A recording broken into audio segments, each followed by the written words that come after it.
countries in the eastern part of NATO, Baltic states, Poland, Czech Republic, and so on, they remember Soviet occupation of their countries.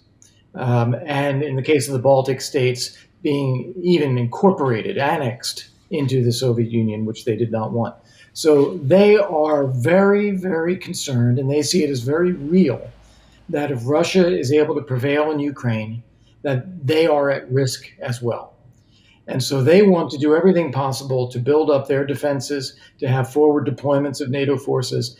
They are willing to spend more on defense themselves in order to deter Russia from thinking about attacks on those countries. That's part one.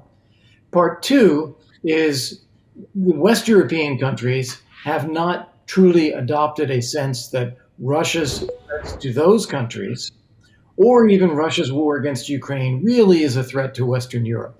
They still have this sense of security, which means that their populations will always question, how much are we going to spend on defense? Do we really need to spend that much? We have so many other needs. We have education, we have health, we have climate. And so there's always pressure not to spend that. Fortunately, that has gotten better over the past 18 months because of Russia's war. They've seen that the dangers are there. They know they have to do more, but it is still a tension between that western part of the alliance and the central and eastern part of the alliance. But still, we talked about this with you before the war, the full-scale war, that these countries do understand because they have historical memory. And those countries that are far from the border of Ukraine are not in this contest. But now, don't they understand and don't they see that Putin never forgive, especially those who go against him? The countries of Western Europe provided military help, provided diplomatic help, provided financial help, and still doing this very, very active and saying the words about Putin, not so pleasant that he used to hear. So do they really believe that all of this, during all this year and a half, will be forgotten by Putin when the war stops and how the war stops? Yeah, I'm not sure they think that far ahead, to be honest. I think that they are looking at their short-term interests.